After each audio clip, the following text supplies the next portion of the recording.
Hello दोस्तों, apex English classes में आपका स्वागत है। ठीक है, आज हम लोग जो है प्रधान शिक्षक का जो एग्ज़ाम होने वाला है प्रधान शिक्षक का, उसका प्रैक्टिस सेट हम लोग लेकर आए हैं 12 नंबर। 11 प्रैक्टिस सेट का हम डिस्कशन पहले करवा चुके हैं। अगर नहीं देखे होइएगा तो आप मेरे यूट्यूब चैनल पर प्लेलिस्ट बना हुआ है प्रधान शिक्षक टारगेट कोर्स के नाम से, वहाँ पर जाके उसको आप देख सकते हैं। ओके, उसके बाद हम DLED का भी जो है यूनिट वाइज DLED का जो यूनिट वाइज 1 से 8 तक है, इस सब का डिस्कशन करवा चुके हैं। अगर नहीं देखे होइएगा तो इसको भी आप क्या कीजिएगा, आप जाके देख लीजिएगा। ओके, ठीक है। उसके बाद जो है बिहार स्पेशल है। ठीक है, बिहार स्पेशल का भी हमने वीडियो बनाया है, लगभग 22-23 चैप्टर का बनाया है, उसको भी आप जाके देख सकते हैं। उसके बाद जो है, ठीक है, समसामयिकी जो करेंट अफेयर्स पूछने वाला है, ठीक है, उसको भी आप जाके देख लीजिएगा, वो भी हमने बना दिया है। ओके, 5 जो है 500 क्वेश्चन का बना दिए हुए हैं, और भी क्वेश्चन का हम धीरे धीरे बना के आपके सामने लेते रहेंगे। ओके, चलिए क्वेश्चन शुरू करते हैं। पहला, ठीक है, भारत सरकार ने किस देश से भारतीयों को निकालने हेतु ऑपरेशन गंगा, याद रखिएगा, ऑपरेशन गंगा मिशन चलाया था। ओके, तो किस देश से हमें नागरिकों को निकालना था? तो यूक्रेन से हमें भारतीय नागरिक को निकालने के लिए ऑपरेशन गंगा चलाया गया था। ऑपरेशन गंगा है क्या? तो ऑपरेशन गंगा के तहत जितने भी भारत के वासी, ठीक है, भारत के लोग यूक्रेन में पढ़ाई कर रहे थे या मेडिकल की पढ़ाई कर रहे थे या जो भी जिस प्रकार से हो, या कुछ काम से गए थे या वहाँ रह रहे थे, उन जब यूक्रेन और रूस में, रशिया में जब युद्ध स्टार्ट हुआ तो यूक्रेन, ठीक है, यूक्रेन से सारे भारतीयों को, है ना, ऑपरेशन गंगा के तहत उसको एयरलिफ्ट किया गया। इसको क्या किया गया? एयरलिफ्ट। ओके, मतलब एयरलिफ्ट का मतलब होता है कि हवाई मार्ग से सबको वापस लाया गया अपने देश। ओके, चलिए नेक्स्ट क्वेश्चन देखिए, इसका आंसर क्या होगा? यूक्रेन। ओके, यूक्रेन से क्यों लाया गया? अगर ऑप्शन मतलब पूछेगा तो यूक्रेन रशिया में विवाद हो रहा है, मतलब विवाद क्या हो रहा है? भयंकर युद्ध चल रहा है, लग रहा 3 महीने से लगभग जो है युद्ध चल रहा है, अभी तक शांत नहीं हुआ है। ठीक है, तो उसी के तहत जो है यूक्रेन में सारा व्यवस्था जो है सब चरमरा गया हुआ है, इसलिए वहाँ से भारतीयों को बुला लिया गया। ओके, सेकेंड नंबर क्वेश्चन देखिए, राष्ट्रीय विज्ञान दिवस नेशनल साइंस डे निम्न में से किस दिन मनाया जाता है? तो नेशनल विज्ञान दिवस, राष्ट्रीय विज्ञान दिवस जो है वो कब मनाया जाता है? तो 28 फरवरी को मनाया जाता है। कब मनाया जाता है दोस्तों? 28 फरवरी को मनाया जाता है। ओके, और 28 फरवरी को ही, ठीक है, मतलब जिला स्तरीय या राज्य स्तरीय, ठीक है, या नेशनल जो भी हो, है ना, मतलब राष्ट्रीय स्तर पे विज्ञान जो है, विज्ञान का प्रदर्शनी भी लगाया जाता है। मतलब स्कूल के तहत स्कूल में प्रोग्राम होता है कि विज्ञान डे के अवसर पे कि ठीक है, आप जो है कुछ वैज्ञानिक खोज करके लाइए और उसका प्रदर्शनी कीजिए। ठीक है, तो वो भी स्कूल में प्रोग्राम, हम भी एक बार जो है 9th में थे तो हम भाग लिए थे इसमें। ठीक है, हमें जिला स्थान जो है, जिला में 2nd रैंक मिला था, उस समय का याद है। ठीक है, चलिए हम लोग नेक्स्ट क्वेश्चन देखते हैं। किस राज्य की कैबिनेट ने ई कचरे का निपटान करने हेतु से के पहले ई वेस्ट इको पार्क को मंजूरी प्रदान कर दी है? ओके, तो यह किया गया है दिल्ली सरकार के द्वारा, दिल्ली राज्य के द्वारा यह किया गया है। अब देखिए कि ई कचरा होता क्या है? तो इलेक्ट्रॉनिक्स आइटम से जो भी कचरे निकलते हैं, जैसे आपका मोबाइल का कचरा हो गया, जैसे मोबाइल फूट गया तो वो कचरा ही हो गया, बल्ब फूट गया, है ना, इलेक्ट्रिक जो है ना अप्लायंसेज होते हैं, टीवी, फ्रिज, AC, ये सब टूट गया, तो ये सब को बोलते हैं ई कचरा। तो ई कचरा से निपटान करने हेतु, है ना, देश के पहले ई वेस्ट इको पार्क, ओके, ई वेस्ट इको पार्क को मंजूरी प्रदान की है। तो किस राज्य सरकार ने की है? तो दिल्ली राज्य सरकार ने की है। केजरीवाल वहाँ बहुत बेहतरीन काम कर रहा है, और ये जो है वहाँ पे जो है एक और जो है अच्छा काम किया है। ठीक है, ई कचरे का निपटान हेतु दिल्ली सबसे पहले अग्रणी राज्य बना है। चलिए नेक्स्ट क्वेश्चन देखिए, किस देश ने अपनी पहली हाइड्रोजन से चलने वाली ट्रेन लॉन्च की है? मतलब हाइड्रोजन गैस से चलने वाली गैस, आप जानते हैं कि कोयला से ट्रेन चलता है, अब बहुत कम गया है लेकिन कोयला से चलता है, ठीक है, कोयला से गैस चलता है। उसके बाद जो है डीजल से चलता है, इलेक्ट्रिसिटी से चलता है, ठीक है, बिजली से चलता है। उसके बाद अब जो है गैस से भी चलता था, ठीक है, गैस मतलब एलपीजी गैस होगा, सीएनजी गैस, ये सब से, ठीक है, कहीं कहीं इसका जो है किया गया लेकिन ज़्यादा लोड उठा नहीं पाता है गैस, ठीक है। अब जो है किस गैस से चलेगा, हाइड्रोजन गैस, हाइड्रोजन गैस से जो है वह क्या चलेगा, ट्रेन चलेगा, ओके। यह किस देश ने लॉन्च किया है, तो इसको किया है जापान ने किया है, ओके। जापान ने यह ट्रायल कर लिया है कि भाई जो है हाइड्रोजन गैस से हम ट्रेन चलाएंगे और इसका सफल परीक्षण कर लिया है और चला रहा है, ओके, ठीक है, लॉन्च कर दिया है जापान ने। नेक्स्ट क्वेश्चन देखिए, भारत की यूपीआई प्रणाली को अपनाने वाला पहला देश निम्न में से कौन सा बन गया है। ये जितने भी क्वेश्चन है ये सब ये क्वेश्चन सब हम जो है करेंट अफेयर्स जो है नेशनल इंटरनेशनल में यह करवा दिए हुए हैं, ओके। अगर वह पार्ट मेरा समसामयिकी का नहीं देखे हुएगा तो प्लीज़ जाके देख लीजिएगा, आपको बहुत फ़ायदा मिलेगा उससे, ओके। और चैनल को सब्सक्राइब नहीं करिएगा तो सब्सक्राइब कर लीजिएगा, क्योंकि जो भी वीडियो हम लाएंगे, ठीक है, और अपलोड यूट्यूब पे करेंगे तो आपको पता कैसे चलेगा, तो पता तभी चलेगा कि हमने कोई वीडियो अपलोड किया है जब आप सब्सक्राइब किए रहिएगा। सब्सक्राइब अगर नहीं किए रहिएगा तो हम वीडियो डाले या नहीं डाले आपको पता भी नहीं चलेगा और आप वीडियो को देख नहीं पाइएगा। इसके लिए आप क्या कीजिएगा, सब्सक्राइब कर लीजिएगा, ओके। चलिए, और दोस्तों के साथ क्या कीजिएगा, शेयर भी कर दीजिएगा और लोगों को भी कुछ फ़ायदा पहुँच जाए। चलिए, पाँचवा क्वेश्चन देखिए, भारत की यूपीआई प्रणाली को अपनाने वाला पहला देश निम्न में से कौन बन गया है, तो पहला देश बन गया है आपको नेपाल, ठीक है। स्कैन एंड पेन करते हैं ना, स्कैन वाला यूपीआई प्रणाली जो है तो उसका वह अपनाने वाला कौन बन गया है देश, तो नेपाल बन गया, ओके। पहला देश है जो भारत के यूपीआई को स्कैन कर सकता है, ठीक है। चलिए नेक्स्ट क्वेश्चन देखिए, Dada Saheb international film festival award 2022 में, ये भी क्वेश्चन हम करवाए हुए हैं करेंट अफेयर्स में। तो Dada Saheb international film festival award 2022 में निम्न में से किसे बेस्ट फिल्म का अवार्ड प्रदान किया गया है, ओके। तो यह बेस्ट फिल्म जो है वह है आपको शेरशाह, ओके। आंसर क्या होगा, डी नंबर, शेरशाह फिल्म को बेस्ट फिल्म का अवार्ड दिया गया है, ओके। चलिए, निम्न में से कौन प्लास्टिक वेस्ट न्यूट्रल, ठीक है, वाली पहली भारतीय कंपनी बन गई है, ओके। मतलब वो ऐसा कौन सी कंपनी है जो प्लास्टिक वेस्ट जो है वो न्यूट्रल हो गया, मतलब प्लास्टिक वेस्ट उसमें होता ही नहीं है, वो कौन सी कंपनी बन गई है, तो डाबर इंडिया जो है वह बन गया है कि प्लास्टिक का इस्तेमाल अब वह नहीं करेगी, ओके। तो कौन इंडिया है, तो डाबर इंडिया, ओके।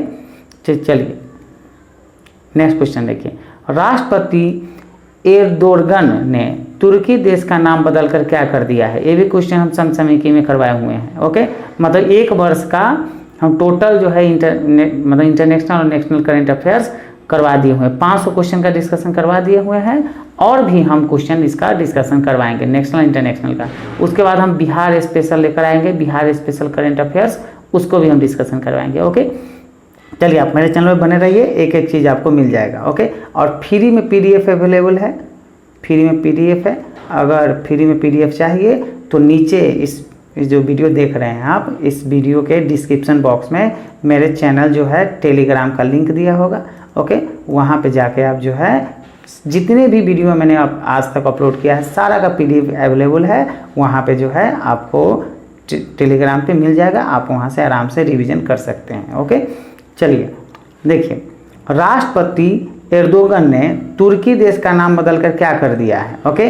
राष्ट्रपति नया बना है, उसका नाम है एर्दोगन, ओके। तो तुर्की देश का नाम बदलकर क्या कर दिया है, मतलब तुर्की का नया नाम क्या है, तो तुर्कीम कर दिया है, बस यही अब बचल है, नाम चेंज करना। नाम चेंज करने से क्या होता है पता नहीं। चलिए 9 नंबर क्वेश्चन देखिए, निम्न में से कौन सा केंद्र शासित प्रदेश राष्ट्रीय एकल खिड़की प्रणाली single window clearance system launch करने वाला पहला राज्य बन गया है, तो पहला राज्य बन गया है जम्मू और कश्मीर। आंसर क्या होगा, डी नंबर, कौन राज्य बन गया है, जम्मू एंड कश्मीर, ओके।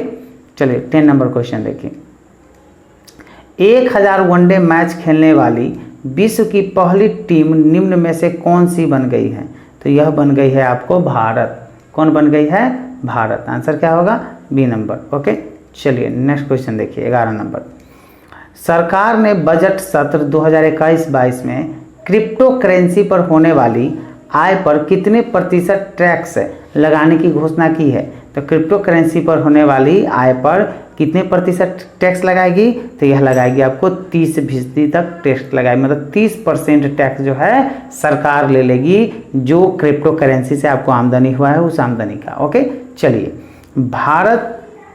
भारत ने किस राज्य में देश का पहला जियोलॉजिकल पार्क बनाने की घोषणा की है? तो पहला जियोलॉजिकल पार्क जो है भारत ने किस राज्य में बनाने की घोषणा की है? तो वह राज्य है आपको मध्य प्रदेश में पहला जियोलॉजिकल पार्क बनेगा। आंसर क्या होगा? D number. ओके, चलिए 13 नंबर क्वेश्चन देखिए। 16 वर्ष की आयु तक मस्तिष्क का भार लगभग कितना हो जाता है? मतलब कोई बच्चा अगर 16 वर्ष का हो गया है तो उसके मस्तिष्क, उसके जो दिमाग है उसका भार कितना हो जाता है? तो उसका भार हो जाता है 1000 ग्राम से 1000 ग्राम से 1200 ग्राम, मतलब 1 किलो से लेके 1 किलो 200 ग्राम तक। ओके, उसका मस्तिष्क का भार हो जाता है। ठीक है, कब? 16 वर्ष की आयु तक। चलिए नेक्स्ट क्वेश्चन देखिए, आंसर क्या होगा इसका? सी। 14 नंबर क्वेश्चन देखिए। निम्नलिखित में से कौन सी विकास की सही विशेषता नहीं है? ओके, तो निम्नलिखित से विकास की सही विशेषता कौन नहीं है? तो यह जो है विकासात्मक पैटर्न अपूर्वानुमेय होते हैं। आंसर क्या होगा? C number. ओके, चलिए 15 नंबर क्वेश्चन देखिए। रोरसा स्याही धब्बा परीक्षण में कितने कार्ड उपयोग के लिए जाते हैं? ओके, कितने कार्ड उपयोग के में लिए जाते हैं? किसके लिए? रोरसा स्याही धब्बा परीक्षण के लिए कितने कार्ड उपयोग में लिए जाते हैं? तो इसमें लिए जाते हैं 10 कार्ड उपयोग में लिए जाते हैं। आंसर क्या होगा? ए नंबर। ओके, चलिए नेक्स्ट क्वेश्चन देखिए। निम्नलिखित में से कौन सी विशेषता मानसिक रूप से दिव्यांग बच्चे में सामान्य रूप से नहीं होती? तो मानसिक रूप से दिव्यांग जो है बच्चे में कौन सी विशेषता नहीं होती है? तो विशेषता याद करने की क्षमता उसमें नहीं होती, उसे कुछ याद वाद रहता नहीं है। किसको? मानसिक रूप से जो दिव्यांग है, विकलांग है, उन बच्चों में सामान्य रूप से याद करने की क्षमता नहीं होती। आंसर क्या होगा? डी। ओके, चलिए नेक्स्ट क्वेश्चन देखिए। बहुसंवेदी उपागम का अर्थ है? तो बहुसंवेदी उपागम का अर्थ होता है दोस्तों विभिन्न संवेदी माध्यमों का प्रयोग करना। ओके, आंसर क्या होगा? B number. बहुसंवेदी उपागम क्या है? उपागम का अर्थ क्या है? विभिन्न संवेदी माध्यमों का प्रयोग करना। आंसर क्या होगा? B number. ओके, चलिए 18 नंबर क्वेश्चन देखिए। दृश्य बिंब एवं प्रतिरूप निर्माण का कौशल कहलाता है? तो यह कौशल कहलाता है देशिक स्थानिक बुद्धि। आंसर क्या होगा? ए नंबर। ओके, दृश्य बिंब एवं प्रतिरूप निर्माण का कौशल कहलाता है देशिक स्थानिक बुद्धि। आंसर क्या होगा? ए नंबर। ओके, वे लोग जिनका IQ 90 से 109 रेंज के मध्य होता है उनकी बुद्धि कैसी होती है? तो उनकी बुद्धि जो है सामान्य से उच्च बुद्धि होती है। क्या होता है? सामान्य से शुरू होगा, उच्च बुद्धि तक होता है। ठीक है, किसका? 90 से 109 के बीच में जिसका रेंज रहेगा IQ, इंटेलिजेंस क्वोशिएंट इसका होता है उसका। ओके, चलिए नेक्स्ट क्वेश्चन देखिए।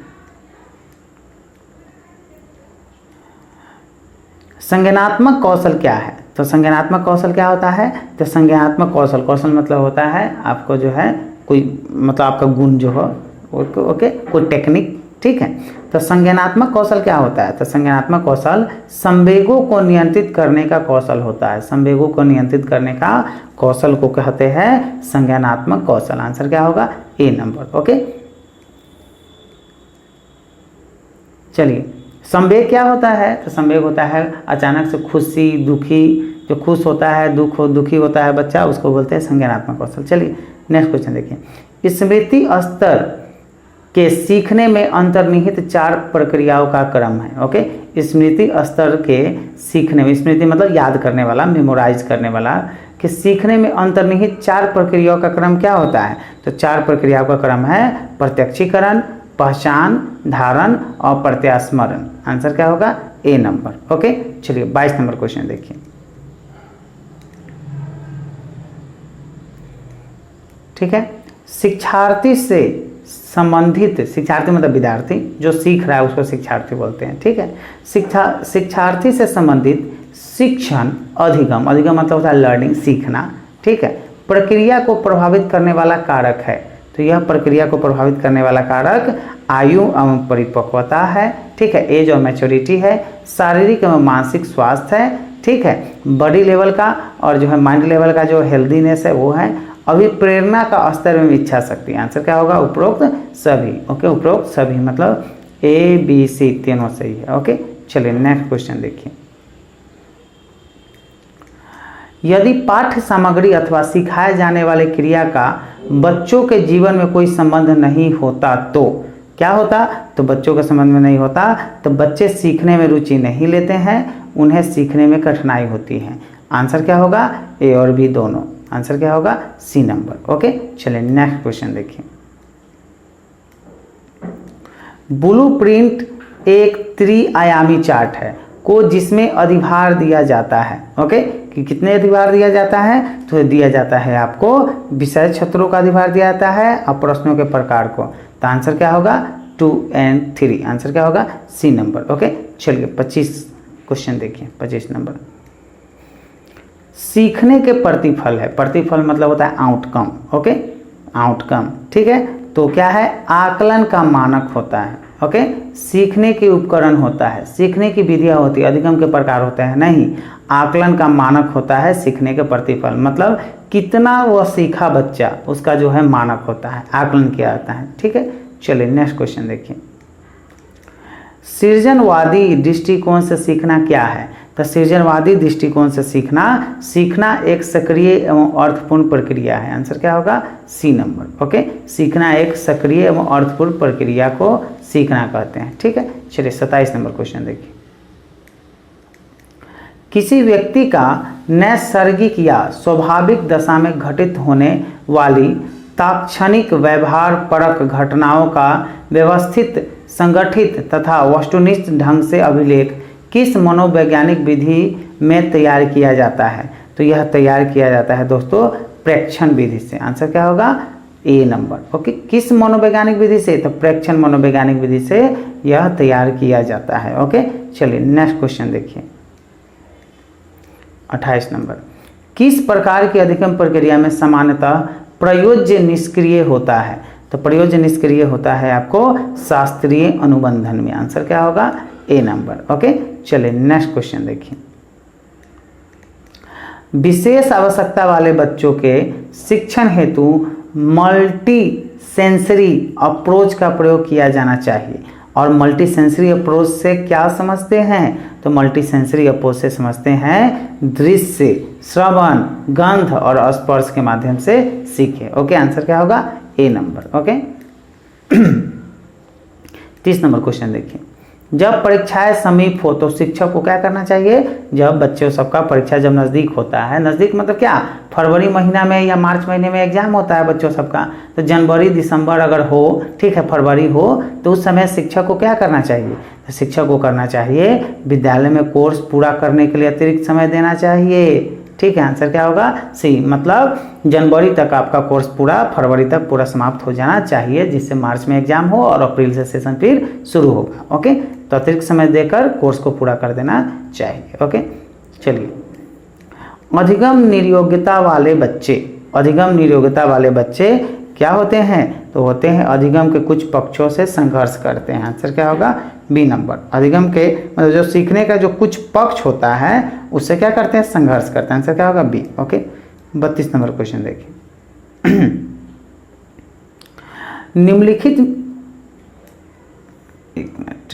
निम्नलिखित में से कौन सा एक माध्यमिक विद्यालय की कक्ष में शिक्षक की भूमिका का सर्वोत्तम उचित वर्णन करता है? तो यह वर्णन करता है चर्चाओं के अवसर उपलब्ध कराना। आंसर क्या होगा? ए नंबर। ओके, चलिए 33 नंबर क्वेश्चन देखिए। रूही हमेशा समस्या से एकाधिक समाधानों के बारे में सोचती है। काफ़ी समाधान मौलिक होते हैं। रूही किन गुणों का प्रदर्शन कर रही है? तो वह किस गुणों का? तो सृजनात्मक विचारक गुणों का वह क्या कर रही है? प्रदर्शन कर रही है। आंसर क्या होगा? ए नंबर। ओके, चलिए 34 नंबर क्वेश्चन देखिए। पठन वैफल्य बच्चों के प्राथमिक लक्षण क्या है? तो बच्चों के प्राथमिक लक्षण है धारा प्रवाह पढ़ने की अक्षमता, धारा प्रवाह पढ़ने की अक्षमता। आंसर क्या होगा? C number. ओके, चलिए नेक्स्ट क्वेश्चन देखिए। निम्नलिखित अवधि में से किसमें शारीरिक वृद्धि एवं विकास तीव्र गति से घटित होता है? तो यह घटित होता है आपको शैशवावस्था एवं प्रारंभिक बाल्यावस्था। आंसर क्या होगा? ए नंबर। ओके, चलिए नेक्स्ट क्वेश्चन देखिए। निम्नलिखित में से कौन सा द्वितीयक सामाजिकरण एजेंसी का उदाहरण है? निम्नलिखित में से कौन सा द्वितीयक सामाजिकरण एजेंसी का उदाहरण है? तो एजेंसी का उदाहरण है विद्यालय एवं मीडिया। आंसर क्या होगा? C number. ओके, चलिए नेक्स्ट क्वेश्चन देखिए। निम्नलिखित में से कौन सी लॉरेंस कोहलबर्ग के द्वारा प्रस्तावित नैतिक विकास की एक अवस्था है? तो नैतिक विकास की अवस्था है दोस्तों सामाजिक अनुबंध अभिविन्यास। आंसर क्या होगा? B number. ओके, चलिए 38 नंबर क्वेश्चन देखिए। बच्चों में जेंडर रूढ़िवादिता एवं जेंडर भूमिका अनुरूपता को कम करने के लिए निम्नलिखित में से कौन सी पद्धति प्रभावशाली है? तो कौन सी पद्धति प्रभावशाली है? तो जेंडर पक्षपात के बारे में परिचर्चा, यह जो है प्रभावशाली है। आंसर क्या होगा? ए नंबर। ओके, चलिए नेक्स्ट क्वेश्चन देखिए। निम्नलिखित व्यवहारों में से कौन सा जीन पियाजे के द्वारा प्रस्तावित मूर्त संक्रियात्मक अवस्था को विशेषित करता है? तो ये विशेषित करता है दोस्तों आपको संरक्षण कक्षा समावेशन। आंसर क्या होगा? बी नंबर, संरक्षण कक्षा समावेशन। ओके, चलिए निम्नलिखित में से कौन सा शिक्षक की भूमिका का सबसे अच्छा वर्णन करता है? ओके, तो ये अच्छा वर्णन करता है आराम के लिए जगह बनाना जहां बच्चे संवाद और पूछताछ के माध्यम से सीखते हैं। आंसर क्या होगा? ए नंबर। ओके, चलिए 41 नंबर क्वेश्चन देखिए। राष्ट्रीय पाठ्यचर्या फ्रेमवर्क 2005 ने अपनी समझ डैश से प्राप्त की जाती है। अपनी समझ जो है डैश से प्राप्त की जाती है। किससे प्राप्त की जाती है? तो रचनावाद से प्राप्त की जाती है। आंसर क्या होगा? D number. Okay, 42 number question देखिए। निम्नलिखित में से कौन सा बच्चों में अधिगम में सुधार करने के लिए सबसे अधिक उपयुक्त है? तो अधिगम में सुधार करने के लिए सबसे उपयुक्त जो है शिक्षक को वास्तविक जीवन स्थितियों पर बच्चों को एक दूसरे के साथ बातचीत करने में मदद करनी चाहिए। आंसर क्या होगा? ए नंबर। ओके, आंसर क्या होगा? ए। चलिए 43 नंबर क्वेश्चन देखिए। निम्नलिखित में से कौन सी पूर्व संक्रियात्मक विचार की एक सीमा नहीं है? तो पूर्व संक्रियात्मक विचार की एक सीमा कौन नहीं है? तो यह ध्यान केंद्रित करने की प्रवृत्ति जो है वह पूर्व संक्रियात्मक विचार की सीमा नहीं है। आंसर क्या होगा? B number. आंसर क्या होगा? बी। ओके, 44 नंबर क्वेश्चन देखिए। कोल्हर वर्ग के सिद्धांत के योगदान के रूप में निम्नलिखित में से किसे माना जा सकता है? तो किसे माना जा सकता है? तो आंसर देखिए, यह नैतिक तर्क और कार्रवाई के बीच एक स्पष्ट संबंध स्थापित करता है। आंसर क्या होगा? D number. ओके, चलिए नेक्स्ट क्वेश्चन देखिए। शिक्षक सीखने के लिए मूल्यांकन और सीखने के मूल्यांकन दोनों का उपयोग कर सकते हैं। कैसे कर सकते हैं? तो ये कर सकते हैं बच्चों की प्रगति और उपलब्धि स्तर को जानने में कर सकते हैं। आंसर क्या होगा? B number. ओके, चलिए 46 नंबर क्वेश्चन देखिए। सामाजिक आर्थिक रूप से वंचित पृष्ठभूमि से आने वाले बच्चों को कक्षा के माहौल की आवश्यकता होती है जो क्या होना चाहिए? जो होना चाहिए आपको उनके सांस्कृतिक और भाषाई ज्ञान को महत्व देता है तथा उनका उपयोग करता है। आंसर क्या होगा? C number. ओके, चलिए 47 नंबर क्वेश्चन देखिए। निम्नलिखित में से कौन सा एक संवेग है? तो संवेग निम्नलिखित में से कौन सा है? जो डर जो है यह क्या है? संवेग है। डर क्या है? संवेग है। ओके, नहीं, खुशी जो है, दुख, डर, ये सब क्या है? ये सब संवेग है। ओके, चलिए एक शिक्षक अपनी कक्षा में बच्चों को उनके परिवेश में मौजूद वस्तुओं के भौतिक गुणों को अपने शब्दों में समझाने के लिए प्रोत्साहित करता है। अपने छात्रों के साथ ऐसी गतिविधि करने के पीछे शिक्षक का सबसे उचित उद्देश्य क्या है? तो शिक्षक का सबसे उचित उद्देश्य जो है वह होता है, देखिए, यह बच्चों को अनौपचारिक रूप से किसी वस्तु के भौतिक गुणों का निरीक्षण करने का अवसर देता है। जो आकारों के बारे में उनकी समझ गहन बनाता है। आंसर क्या होगा? D number. ओके, चलिए नेक्स्ट क्वेश्चन देखिए। बाला का पूरा रूप क्या है? ओके, बाला का पूर्ण रूप क्या है? तो बाला का रूप है अधिगम सहायक रूप में बिल्डिंग। आंसर क्या होगा? D number. ओके, अधिगम सहायक रूप में बिल्डिंग है। ठीक है, चलिए 50 नंबर क्वेश्चन देखिए।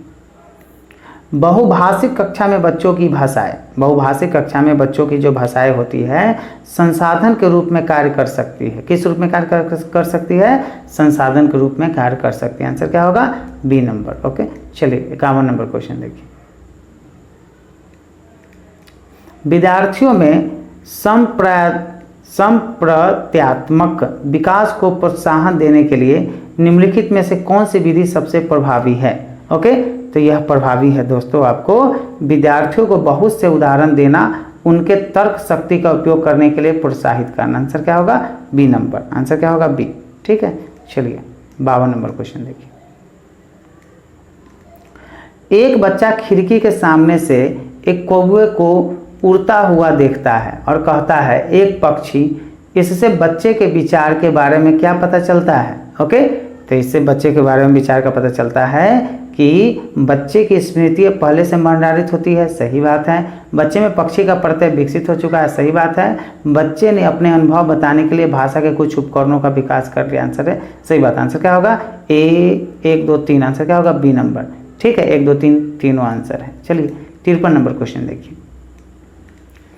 कोई शिक्षिका अपने विद्यार्थियों को अध्ययन करने हेतु आंतरिक रूप से उत्प्रेरित करने के लिए कैसे प्रोत्साहित कर सकती है?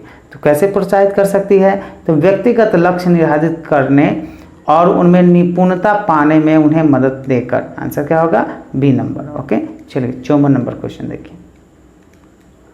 निम्नलिखित में से कौन सा उदाहरण प्रभावशाली विद्यालय की प्रथा का है? ओके, तो यह प्रथा है दोस्तों व्यक्ति सापेक्ष अधिगम। आंसर क्या होगा?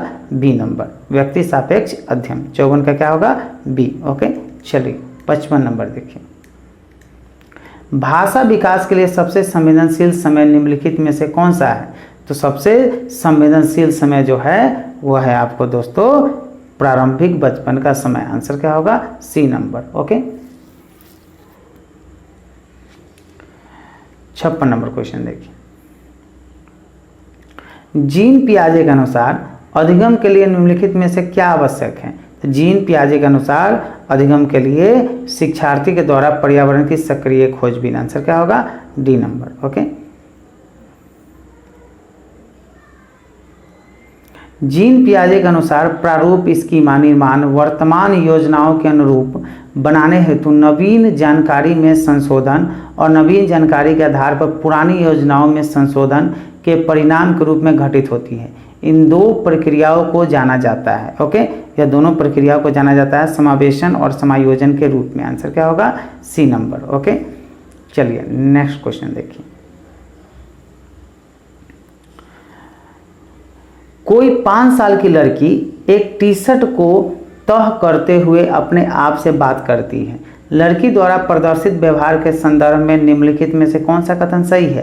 तो निम्नलिखित में से कहना है जीन पियाजे से अहम केंद्रित भाषा कहेगा और लेव वाइगोत्स्की इसके व्याख्या बच्चों के द्वारा निजी भाषा से अपनी क्रियाओं को नियमित करने के प्रयासों के रूप में करेगा। आंसर क्या होगा? ए नंबर। ओके, चलिए 59 नंबर क्वेश्चन देखिए। लिंग क्या है? लिंग क्या है? तो लिंग क्या है? तो सामाजिक संरचना है ना। ये लड़का है, ये लड़की है, ये सामाजिक संरचना लिंग कहलाता है। 60 नंबर क्वेश्चन देखिए। राष्ट्रीय पाठ्यचर्या के रूपरेखा NCF 2005 के अनुसार शिक्षक की भूमिका है। शिक्षक की भूमिका क्या है? तो सुविधादाता के रूप में है। ओके, सुविधादाता जो होता है, ठीक है, वह क्या होता है? शिक्षक होता है। आंसर क्या होगा? C number. 61 नंबर क्वेश्चन देखिए।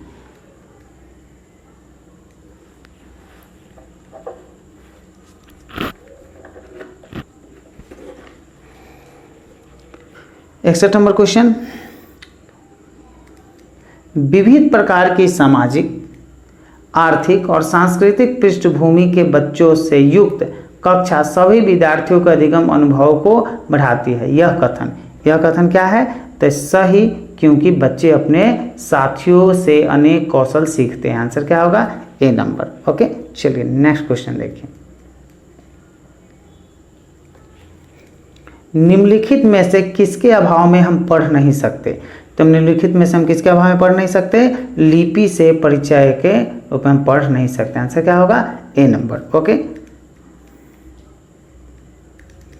बालक के प्रारंभिक सामाजिक विकास में सर्वाधिक महत्वपूर्ण कारक होता है। तो सर्वाधिक महत्वपूर्ण कारक होता है अपने ही लिंग के माता या पिता से लगाव। आंसर क्या होगा? ए नंबर। ओके, चलिए 64 नंबर क्वेश्चन देखिए। शिक्षक को अधिगम में कैसे बदला जा सकता है? तो शिक्षण को अधिगम में बदला जा सकता है कैसे? बाल केंद्रित शिक्षा शास्त्र को अपनाकर। आंसर क्या होगा? D number. बाल केंद्रित शिक्षा शास्त्र को अपनाकर, है ना, हम अधिगम में बदल सकते हैं। आंसर क्या होगा? D number. ओके, चलिए 65 नंबर क्वेश्चन देखिए। निम्नलिखित में से कौन सी प्रविधि पाठ्यक्रम निर्माण की सर्वोत्कृष्ट विधि के रूप में स्वीकार की जाती है? सर्वोत्कृष्ट विधि के रूप में स्वीकार की जाती है। ओके, तो यह की जाती है आपको समस्या परक सूची। आंसर क्या होगा? B number. ओके, चलिए नेक्स्ट क्वेश्चन देखिए।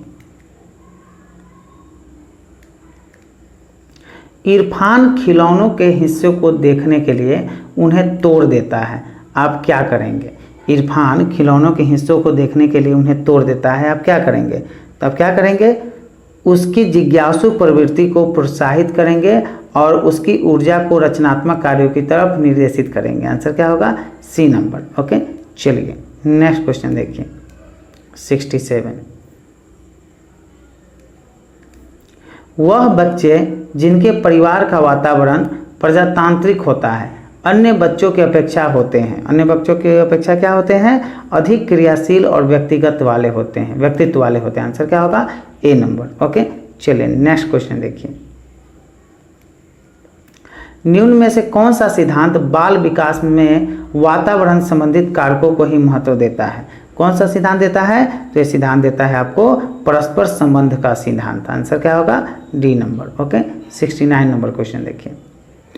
पियाजे के अनुसार कोई बच्चा किस अवस्था में अपने परिवेश की वस्तुओं को पहचानने एवं उनमें विभेद करने लगता है? तो विभेद करने लगता है आपको पूर्व संज्ञानात्मक अवस्था में। आंसर क्या होगा? B number. Okay, 70 number question देखिए। वर्तमान समय में बाल केंद्रित शिक्षा पर जोर दिया जाता है। ओके, निम्नलिखित में से कौन सी बाल केंद्रित शिक्षा की विशेषता नहीं है? तो बाल केंद्रित शिक्षा की जो विशेषता नहीं है वो है दोस्तों आपको बालक को केवल तथ्यात्मक ज्ञान से अवगत कराने पर जोर देना। आंसर क्या होगा? C number. ओके, चलिए 71 नंबर क्वेश्चन देखिए।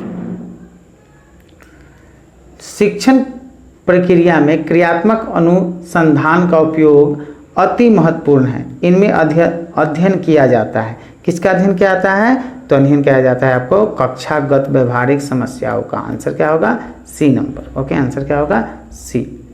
चलिए 72 नंबर क्वेश्चन देखिए। निम्न में से किसने नैतिक वृद्धि की 3 अवस्थाओं तथा 6 चरणों की अवधारणा प्रस्तुत की है? तो यह प्रस्तुत की है आपको कोहलन वर्ग ने। आंसर क्या होगा? ए नंबर। कोहलन वर्ग ने किया है। आंसर क्या होगा? ए। ओके, चलिए 73 नंबर देखिए। जब शिक्षक एवं शिक्षार्थी औपचारिक एवं अनौपचारिक रूप से अंतःक्रिया करते हैं तो इस स्थिति में सीखने की प्रक्रिया चलती है। सीखने की प्रक्रिया कैसे चलती है? तो यह चलती है आपको सतत रूप से चलती है। आंसर क्या होगा? ए नंबर। ओके, 74। विकास की शैशवावस्था में सामवेगिक विकास का अध्ययन किया जाता है। तो सामवेगिक विकास का अध्ययन किया जाता है आपको निरीक्षण से। आंसर क्या होगा? B number. ओके, चलिए नेक्स्ट क्वेश्चन देखिए। आजकल इस बात पर अधिक जोर दिया जाता है कि छात्रों में विषय वस्तु को रटने की प्रवृत्ति को कम करने के लिए प्रश्नों का निर्माण किया जाए। जिस प्रकार के प्रश्नों से बालकों में रटने की प्रवृत्ति को बढ़ावा मिलता है। ओके, तो यह आंसर होगा आपको निबंधात्मक प्रश्न को। निबंध के रूप में जो प्रश्न आता है वैसे प्रश्न को बढ़ावा देंगे। ओके, चलिए 76 नंबर क्वेश्चन देखिए। शिक्षक कक्षा में उदाहरण प्रस्तुत करता है, फिर समान लक्षण वाले अंशों के कार्य एवं गुण निकलवाता है। उसके बाद उसका अभ्यास करता है, शिक्षक द्वारा अपनाई गई विधि कहलाती है। तो शिक्षक द्वारा वो अपनाई गई जो विधि है वह प्रयोग विधि कहलाती है। आंसर क्या होगा? B number. आंसर क्या होगा? बी। ओके, चलिए 77 नंबर क्वेश्चन देखिए। एक प्रगतिशील कक्षा में शिक्षण अधिगम प्रक्रिया के दौरान अधिगमकर्ताओं का मूल्यांकन, अधिगमकर्ताओं का जो मूल्यांकन है वो बेहद महत्वपूर्ण है, क्योंकि यह बच्चों की समझ की जानकारी देता है और अध्यापिका को अपने शिक्षा शास्त्र पर विचारने में सहायक होता है। आंसर क्या होगा? B number. ओके, चलिए 78 नंबर क्वेश्चन देखिए।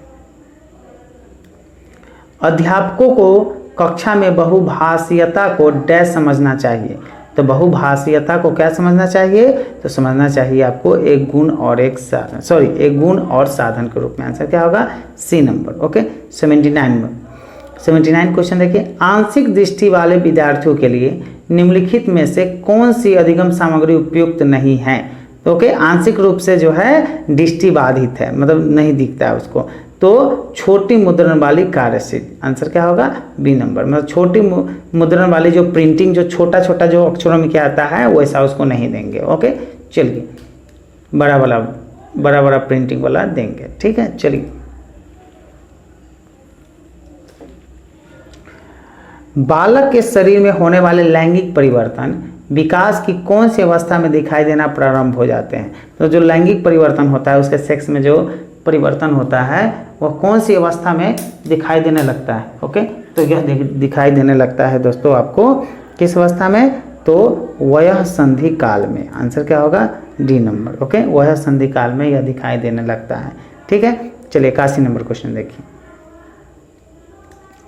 क्लासिकल अनुबंधन का अन्य नाम क्या है? तो क्लासिकल अनुबंधन का जो अन्य नाम है इस प्रकार का अनुबंधन है। आंसर क्या होगा? ए। आंसर क्या होगा? ए। ठीक है, चलिए 82 नंबर क्वेश्चन देखिए। कैटल संस्कृति मुक्त बुद्धि परीक्षण की मापनी किसके लिए बनाई गई थी? तो यह बनाई गई थी आपको 4 से 8 वर्ष के मानसिक दोष वाले व्यक्तियों के लिए। आंसर क्या होगा? B number. ओके, चलिए नेक्स्ट क्वेश्चन देखिए। वे जो विभिन्न प्रकार की अधिगम समस्याओं से ग्रसित रहते हैं उनके लिए अधिगम अक्षम शब्द का प्रयोग सर्वप्रथम किसने किया? ओके, तो सर्वप्रथम किया है आपको दोस्तों सैमुअल क्रिक ने। आंसर क्या होगा? B number. ओके, चलिए नेक्स्ट क्वेश्चन देखिए। जीन पियाजे के अनुसार बालक कौन सी अवस्था में परिकल्पनाओं को समझने की तथा तार्किक वाक्यों के आधार पर विचार करने की योग्यता प्राप्त कर लेता है? तो कर लेता है आपको 11 से 15 वर्ष के बच्चे। ठीक है, आंसर क्या होगा? D number. Okay, 85 number question देखिए। निम्नलिखित में से कौन सा मनोवैज्ञानिक मानवतावादी मनोविज्ञान का समर्थक नहीं है? ओके, तो वह है दोस्तों आपको फ्रायड। आंसर क्या होगा? ए नंबर। ओके, चलिए 86 नंबर क्वेश्चन देखिए। निम्नलिखित में से कौन सी किशोरावस्था की विशेषता नहीं है? मतलब किशोरावस्था की विशेषता कौन नहीं है? तो संवेदनात्मक स्थिरता। आंसर क्या होगा? ए। संवेदनात्मक स्थिरता किशोरावस्था में नहीं रहता, इसमें दिया हुआ है। ठीक है, चलिए निम्नलिखित में से कौन सा अच्छी स्मृति का लक्षण नहीं है? तो अच्छी स्मृति का लक्षण जो है इसमें से दोस्तों, ठीक है, शुद्धता नहीं है। आंसर क्या होगा? C number. ओके, आत्म संप्रत्यय के आधार पर क्या होता है? ठीक है, तो आम क्या है? आत्म संप्रत्यय के आधार पर क्या होते हैं? तो ये होते हैं आपको दोस्तों सामाजिक भूमिकाएं होती है और शारीरिक प्रतिमा होती है। आंसर क्या होगा? ए और बी दोनों। आंसर क्या होगा? C number. ओके, चलिए 89 नंबर क्वेश्चन देखिए। दूध पिलाने वाली माँ को प्रतिदिन आहार में कितने ग्राम प्रोटीन की आवश्यकता होती है? तो उसे आहार के रूप में प्रोटीन की आवश्यकता होती है 70 ग्राम की। आंसर क्या होगा? C number. ओके, चलिए 90 नंबर क्वेश्चन देखिए। निम्न में से कौन एक वास्तविक मीन मछली है? ओके, तो वास्तविक जो मीन मछली होती है इसमें से कैटफिश होती है। आंसर क्या होगा? D number. ओके, चलिए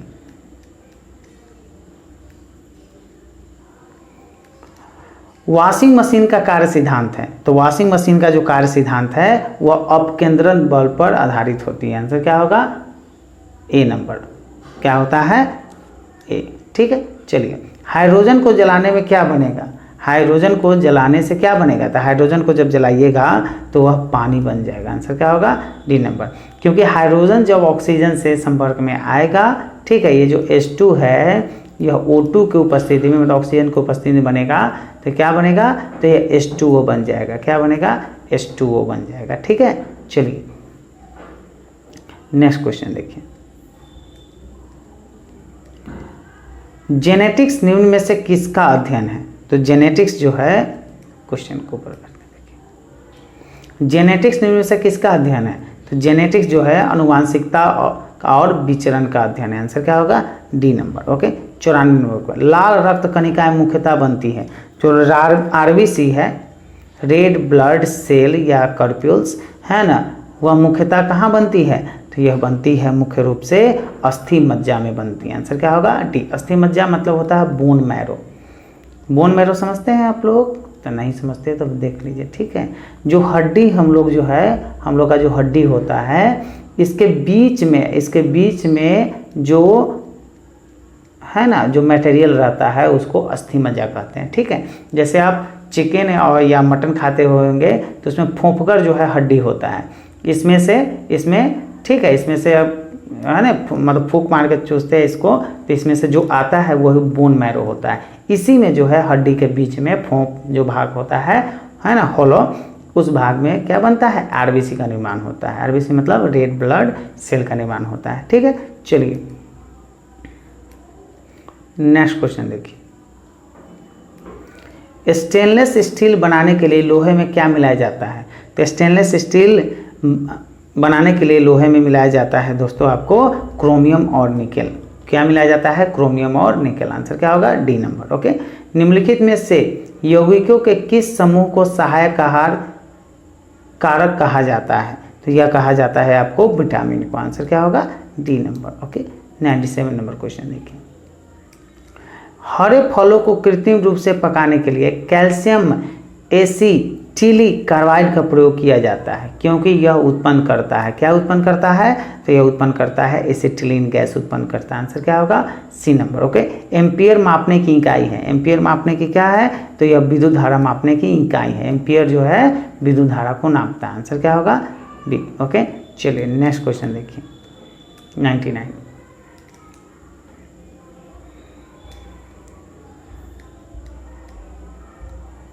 चलिए, सभी जैव यौगिक का अनिवार्य मूल तत्व है। तो सभी जैव यौगिक का जो अनिवार्य मूल तत्व है वह कार्बन है। ठीक है, बिना कार्बन के कुछ नहीं है। ठीक है, ताप बढ़ने के साथ द्रव्य की संयानता, इसका बढ़ाते ऊपर, ताप बढ़ने के साथ द्रव्य की जो संयानता है, सॉरी, वह क्या होता है, तो वह घटती है। ओके, आंसर क्या होगा, बी नंबर। ओके, चलिए नेक्स्ट क्वेश्चन देखिए, एल्युमिनियम धातु को प्राप्त किया जाता है। एल्युमिनियम धातु को कैसे प्राप्त किया जाता है, तो बॉक्साइट से प्राप्त किया जाता है। आंसर क्या होगा, सी नंबर। फोटोग्राफी में उपयोगी तत्व है। तो फोटोग्राफी में उपयोगी जो तत्व है वह सिल्वर ब्रोमाइड होता है। आंसर क्या होगा, बी नंबर। ओके, फोटोग्राफी में उपयोगी तत्व कौन है, silver bromide. Okay, 103 number question देखिए, सिगरेट लाइटर में निम्नलिखित में से कौन सी गैस प्रयुक्त होती है। तो सिगरेट लाइटर में होता है ब्यूटेन गैस प्रयुक्त होती है। आंसर क्या होगा, ए नंबर। ओके, चलिए 104 नंबर क्वेश्चन देखिए, एक कटा हुआ हीरा क्यों जगमगाता है। ओके, तो यह जगमगाता है पूर्व आंतरिक परावर्तन के कारण। आंसर क्या होगा, सी। इसमें होता है TIR, टोटल इंटरनल रिफ्लेक्शन होता है। ओके, पूर्ण आंतरिक परावर्तन के कारण जो है शीशा जो है, सॉरी, हीरा जो है वह खूब जो है जगमगाता है। ठीक है, खूब रिफ्लेक्ट करता है। चलिए नेक्स्ट क्वेश्चन देखिए, भारत की विशाल वन्य बिल्लियों में किसके बारे में कहा जाता है कि वह हाल ही में विलुप्त हो गई है। तो वह हाल ही में विलुप्त हो गई है, चीता जो है हाल ही में क्या हो गया है, विलुप्त हो गया है। ठीक है, चलिए नेक्स्ट क्वेश्चन देखिए, आंख के लेंस का फोकल दूरी किसके कार्य से परिवर्तित होती है। ओके, तो यह परिवर्तित होती है आपको सिलियरी मांसपेशी से। आंसर क्या होगा, नहीं, ये आंख जो है यह एक सिलियरी मांसपेशी यहाँ पे ऐसे रहता है, इसी से जो है क्या होता है, फोकल दूरी बदलता रहता है। ओके, इसको सिलियरी मसल्स बोलते हैं। ठीक है, सिलियरी मांसपेशी आँख में लगा रहता है दोनों साइड में। आँख के बारे में पढ़िएगा, ठीक है, तो ज़्यादा समझ में आएगा। सामान्यतः गुब्बारे में कौन सी गैस भरी जाती है? तो सामान्यतः गुब्बारे में जो भरी जाती है वो हीलियम गैस भरी जाती है। आंसर क्या होगा, डी। हीलियम गैस भरने से वो हीलियम गैस इतना हल्का होता है कि उड़ने लगता है बैलून। तो कहता है उड़ने वाला बैलून में क्या भरा जाता है, तो ऐसे में तो हम लोग कार्बन डाइऑक्साइड भर देते हैं फूक फूक के। ठीक है, हाइड्रोपोनिक्स क्या है? तो हाइड्रोपोनिक्स जो है मृदा विहीन पादप संवर्धन है। आंसर क्या होगा, ए नंबर। ओके, डेंगू बुखार में मानव शरीर में निम्नलिखित में से किसकी कमी हो जाती है? तो यह कमी हो जाती है दोस्तों आपको प्लेटलेट्स की कमी हो जाती है। ओके, किसकी कमी हो जाती है? प्लेटलेट्स की कमी हो जाती है। किसमें? डेंगू बुखार में। ठीक है, पंचायती राज विषय निम्नलिखित में से किस सूची में सम्मिलित है? तो यह सम्मिलित है दोस्तों राज्य सूची में। आंसर क्या होगा, बी नंबर। ओके, चलिए 111 नंबर क्वेश्चन देखिए। भारतीय संविधान के अनुच्छेद 356 के अंतर्गत राष्ट्रपति शासन सर्वप्रथम कहाँ लागू किया गया था? तो राष्ट्रपति शासन जो है सर्वप्रथम लागू किया गया था पेप्सू में। कहाँ लागू किया गया था? पेप्सू में। आंसर क्या होगा, सी नंबर। ओके, भारत के मुख्य चुनाव आयुक्त को नियुक्त किया जाता है। ओके, किसके द्वारा नियुक्त किया जाता है? तो राष्ट्रपति के द्वारा नियुक्त किया जाता है। आंसर क्या होगा, सी नंबर। ठीक है, बिहार में राष्ट्रपति शासन प्रथम बार कब लागू किया गया था? तो बिहार में राष्ट्रपति शासन प्रथम बार दोस्तों 26 जून 1968 को लागू किया गया था। आंसर क्या होगा, ए नंबर। ओके, लोकसभा और राज्यसभा की संयुक्त बैठक किसके द्वारा आहूत की जाती है? ओके, तो यह की जाती है आपको राष्ट्रपति के द्वारा, महामहिम के द्वारा। ठीक है, प्रेसिडेंट के द्वारा। चलिए 115 नंबर क्वेश्चन देखिए। मुखिया को अविश्वास प्रस्ताव द्वारा हटाए जाने के लिए ग्राम पंचायत के मतदाताओं की बैठक की अध्यक्षता कौन करता है? तो यह करता है दोस्तों आपको कौन? जिला पंचायत पदाधिकारी करता है। आंसर क्या होगा, सी नंबर। जिला पंचायत पदाधिकारी जो है वह अध्यक्षता करता है। ठीक है, चलिए नेक्स्ट क्वेश्चन देखिए 116 नंबर। राज्य का समूचा प्रशासन किसके नाम से चलाया जाता है? तो राज्य का समूचा प्रशासन जो है वह चलाया जाता है राज्यपाल के नाम से और देश का राष्ट्रपति के नाम से। ठीक है, पटना उच्च न्यायालय की स्थापना हुई थी। तो पटना उच्च न्यायालय की स्थापना 9 फरवरी 1916 को हुई थी। ओके, और 1917 को जो है वह कलकत्ता हाई कोर्ट की स्थापना हुआ था। ठीक है, रिलेटेड है, बता दिए हैं। चलिए, बिहार पंचायती राज अधिनियम 2006 से संबंधित कौन सा कथन सही है? तो यह सही है दोस्तों आपको। इसके आलोक में बिहार योजना समिति का गठन एवं कार्य संचालन नियमावली 2006 का गठन हुआ था। सही है। बिहार ग्राम कचहरी संचालन नियमावली 2007 सही है। बिहार ग्राम कचहरी न्याय मित्र नियोजन में सेवा शर्त 2007 सही है। आंसर क्या होगा, डी नंबर। ओके, आंसर क्या होगा, डी। चलिए 119 नंबर क्वेश्चन देखिए। भारतीय संविधान के किस अनुच्छेद के तहत सर्वोच्च न्यायालय भारतीय नागरिकों के मौलिक अधिकारों की सुरक्षा करता है? ओके, तो मौलिक अधिकारों की सुरक्षा करता है। ठीक है, तो भारतीय संविधान के किस अनुच्छेद का नाम पूछ रहा है, तो वह है 32 नंबर अनुच्छेद है ना। सर्वोच्च न्यायालय भारतीय नागरिकों को मौलिक अधिकारों की सुरक्षा करता है, 32 नंबर अनुच्छेद। ओके, चलिए नेक्स्ट क्वेश्चन देखिए 120। भारतीय राष्ट्रीय कांग्रेस 1912 में अधिवेशन कहाँ हुआ था? तो अधिवेशन हुआ था आपको बांकीपुर पटना में। ओके, चलिए 121। मोपला आंदोलन 1921 कहाँ हुआ था? तो मोपला आंदोलन 1921 में जो हुआ था वो हुआ था दोस्तों आपको मालाबार में। आंसर क्या होगा, बी नंबर। पटना में बहावी आंदोलन के मुख्य नेता कौन थे? तो पटना में बहावी आंदोलन के मुख्य नेता जो थे विलायत अली इनायत अली थे। आंसर क्या होगा, ए नंबर। ओके, चलिए नेक्स्ट क्वेश्चन देखिए 123 नंबर। कोल विद्रोह 1831 से 32 का नेतृत्व किसने किया था? तो यह किया था आपको बुद्धू भगत ने किया था। आंसर क्या होगा, ए नंबर। शिक्षा में सुधार हेतु ब्रिटिश सरकार ने सैडलर विश्वविद्यालय आयोग कब नियुक्त किया? तो सैडलर विश्वविद्यालय आयोग जो है शिक्षा में सुधार हेतु किया गया था। ठीक है, तो यह कब नियुक्त किया गया है, इसको कब लागू किया गया है? तो लागू किया गया है दोस्तों आपको 1917 में। आंसर क्या होगा, बी नंबर। ओके, चलिए 125 नंबर क्वेश्चन देखिए। बिहार में 1857 के विद्रोह के सर्वाधिक महत्वपूर्ण नेता कौन थे? तो सर्वाधिक महत्वपूर्ण नेता थे कुंवर सिंह। आंसर क्या होगा? ये कुंवर सिंह है। ठीक है, आंसर क्या होगा? कुंवर सिंह। किसके शासनकाल में भारत में अंग्रेजी शिक्षा आरंभ की गई? ओके, तो ये अंग्रेजी शिक्षा आरंभ की गई थी लॉर्ड विलियम और कैवेंडिश बेंटिक के, ठीक है, लॉर्ड विलियम बेंटिक के कार्यकाल में। ठीक है, ये कैवेंडिश जो है पूरा नाम इनका है। ठीक है, चलिए नेक्स्ट क्वेश्चन देखिए 127 नंबर। बिहार में रॉलेट एक्ट के विरुद्ध आंदोलन का आरंभ हुआ, कब आरंभ हुआ था? तो आरंभ हुआ था आपको फरवरी 1919 में। आंसर क्या होगा? B number. 1919 में जघन्य जालियांवाला बाग कांड के समय भारत का वायसराय कौन था? तो भारत का वायसराय जो था दोस्तों लॉर्ड चेम्सफोर्ड था। आंसर क्या होगा? ए नंबर। ओके, चलिए 129 नंबर क्वेश्चन देखिए। यदि ए और बी का अनुपात, ठीक है, ये मैथ का क्वेश्चन है, 5 को पूछता है। ठीक है, ये 5 क्वेश्चन आपको पढ़ने के लिए मैथ और रीजनिंग का बहुत ज़्यादा जो है टाइम देना पड़ेगा। ठीक है, इसका जो है हम डीएलएड का क्वेश्चन बनवा रहे हैं। ठीक है, ठीक है, उनका जो है इस मतलब आप जो है यूट्यूब चैनल पे जाइएगा तो प्रधान शिक्षक का जो डिस्क्रिप्शन बॉक्स है उसमें आपको मिल जाएगा। ठीक है, तो वह देखिएगा आप, तो उसमें जो है आपको टोटल मैथ पढ़ाया जाएगा, उसमें आप A to Z पढ़ लीजिएगा। ठीक है, तो अब ज़्यादा समझ में आएगा। इस डायरेक्ट सवाल बता देने से आपको समझ में आने वाला नहीं है। ओके, वहाँ पर A to Z सवाल बताया जाता है, वहाँ पे जाइएगा, वीडियो देखिएगा मैथमेटिक्स रीजनिंग का, आपको ज़्यादा समझ में आएगा। पाँच क्वेश्चन सिर्फ पूछेगा इससे। ठीक है, तो अब पढ़ने का मन होगा, ठीक है, तो वहाँ हम वीडियो बनवा दिए हुए हैं। ठीक है, वहाँ जाके आप देख लीजिएगा। ओके, चलिए मैथमेटिक्स और रीजनिंग दोनों का है। ओके, चलिए चैप्टर वाइज है, बढ़िया से आपको समझ में आएगा A to Z। चलिए 129 नंबर क्वेश्चन देखिए। यदि ए और बी का अनुपात 4:5 है और उसके वर्गों का अंतर 81 है तो ए का मान कितना होगा? तो ए का मान होगा आपको 12। आंसर क्या होगा? ए नंबर। आंसर बता देते हैं। किसी वस्तु का अंकित मूल्य उसके क्रय मूल्य से 20% अधिक है।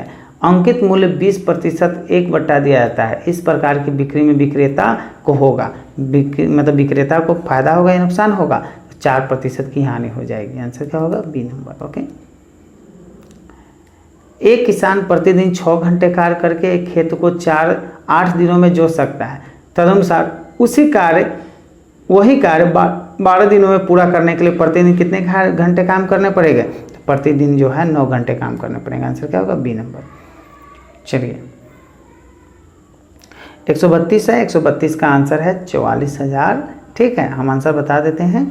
फिर अब स्पेशल जो मैथ का जो है डाला हुआ है उसमें आपको पढ़ाया गया है, उसमें जाकर आप देख लीजिएगा। ठीक है, चलिए 133 का आंसर होगा आपको 12,428। ठीक है, आप देखिए यहाँ से 134, ये 3, 4, 5 को क्वेश्चन पूछता है। ठीक है, चलिए वर्फ शीतलता, ये रीजनिंग का क्वेश्चन आ गया।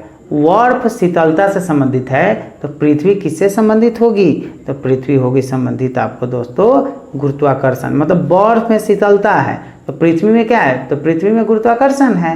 ठीक है, बर्फ का गुण क्या होता है? शीतलता करना, तो पृथ्वी का गुण होता है गुरुत्वाकर्षण करना। ठीक है, चलिए नेक्स्ट क्वेश्चन देखिए। रीजन को हम SFBTPO लिखते हैं तो थिंक को कैसे लिखेंगे? तो थिंक को लिखेंगे आपको UIJOL। आंसर क्या होगा? B number. इस सारा जो है आपको चैप्टर वाइज आपको मिल जाएगा। ठीक है, आप वहाँ जाके चैप्टर वाइज देख लीजिएगा, आपको बहुत ज़्यादा फायदा मिलेगा। ठीक है, इसका हम बनवा दिए हुए हैं, इसमें बताने से समझ में आपको नहीं आने वाला है। इसका पैटर्न होता है, इसको शुरू से पढ़ना पड़ता है, ऐसे नहीं। ठीक है, 136 नंबर क्वेश्चन देखिए। 136 का आंसर होगा क्लू। आंसर क्या होगा? ए। ठीक है, हम आंसर फिलहाल बता देते हैं आपको। ठीक है, 137 का होगा आपको आंसर डी। ठीक है, 138 का होगा आपको आंसर ए। ठीक है, चलिए अब आया 139। बिहार में सबसे प्राचीन नहर प्रणाली है, कहाँ पे है? तो यह प्रणाली है जो है आपको सोन कनाल है। आंसर क्या होगा? B number. ओके, चलिए नेक्स्ट क्वेश्चन देखिए।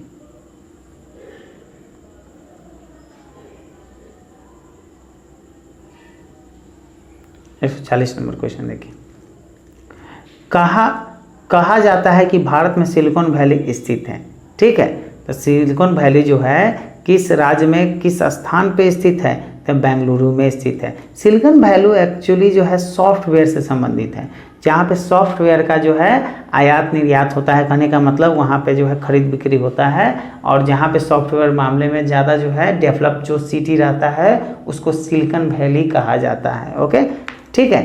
बिहार का जिला जिसकी सीमा उत्तर प्रदेश और झारखंड दोनों को स्पर्श करती है वह क्या है, तो वह है रोहतास।